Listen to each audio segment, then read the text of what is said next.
Well, welcome back, ladies and gentlemen. Today I'm taking a little trip to a 5,000-year-old monument known famously around the world as Stonehenge. And I find that a lot of people tend to go down the A303 and just get stuck in traffic as they all try to go past Stonehenge. And it looks fairly small when you're driving past it from the road, even though it's not actually that far away from the road. However, I know a couple of back roads to get there a lot easier, and then we'll get right up to the stones as close as we are able to, and take a look for those that don't get to come down to this part of the country and have a look at it. So let's go.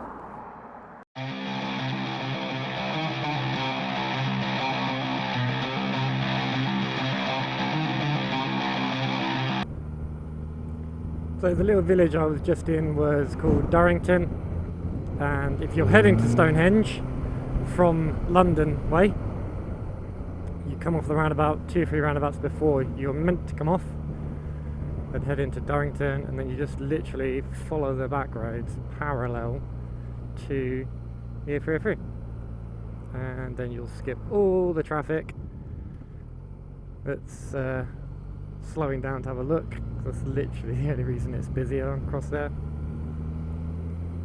And then you either get to visit Stonehenge, or you can just go past Stonehenge on these back roads and then cut back onto the A303, and it's kind of something that not many people know about. It's particularly tourists and people visiting from other countries, but even a lot of people in the UK don't know about the back roads that run parallel, which is funny because every time I actually go down the A303 past Stonehenge, it ends up being the same thing. I went down there the other day just to do a confirmation of something else I was doing, and I hit a load of traffic. Luckily I was on bike, but I was like, ugh, still hasn't changed. So the mini museum is quite good. I think it's got a like a skeleton from like 5,500 years old if you're interested in that kind of stuff. See what human bones used to look like that long ago. I'll tell you what, being 6'3", I'd have been classed as a giant in that period. The skeleton's very short, so we say. I'll try and get a footage of it if I can, and at the end of the video I will try and do the recording I did the other day when I actually went down the A303, so you can actually see. I mean, it's not a very long wait, but it's very busy on there pretty much most of the time. There's a few hours during the day where it is fairly free, but a lot of people do slow down to take photographs and whatever they're doing. But that goes without saying with all the other stuff where cars slow down. Usually when there's traffic on the other side of the road on a motorway, obviously so they're in congestion, or the motorway's been stopped. But then if you're on the other side of the road going past it, you end up getting congestion as well because everyone wants to slow down and look. And it's like, bruh, it's like no one's ever seen an accident before. If you're interested in this sort of stuff, or you're a member of the English heritage, I'd recommend going if you've never been, even if it's just once in your lifetime. I think it's classed as one of the wonders of the world or something like that. But you've also got other little hidden parts of history as part of it. So you've got Woodhenge, that's only like a mile or 2 away from that. You've got gravestones up there, like mass gravestones. There is a bus service from the museum to the actual stones, so if you are disabled or have difficulty walking, it is actually quite a nice walk. Actually, I took my son there a few years back when he was 4 years old. That was a good day out. I might come back here next week with him. And obviously if you're a biker and you want to come down here, you've got the Salisbury Plain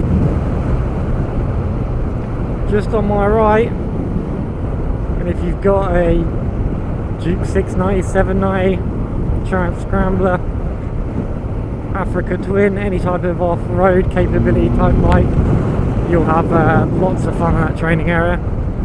Lots and lots of fun.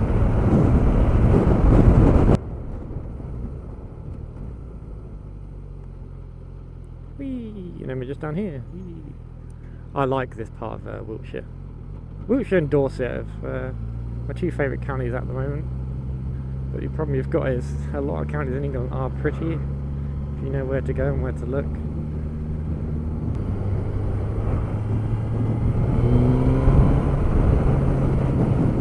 But yeah, very open down here and very hilly. I mean, I grew up in Norfolk, so I was used to flat fields as far as the eye can see, so as soon as I see a little bit of hills like this, I'm like, yes! I really like it. But yeah, there are a few places I want to visit and go. There's a few places next year I want to go to as well. I've mentioned it in a previous video. But you come back up here and it takes you back to the A303. But don't go onto the A303, turn into Stonehenge.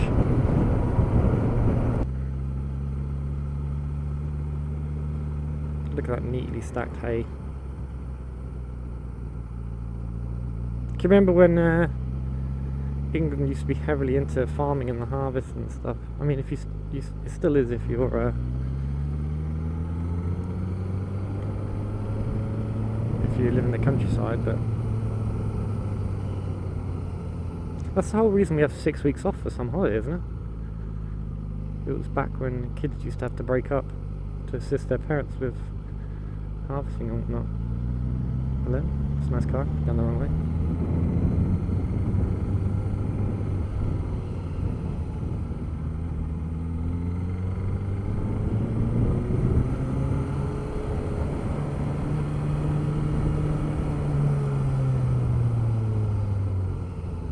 Oh yes, and they've got motorcycle parking. Excellent.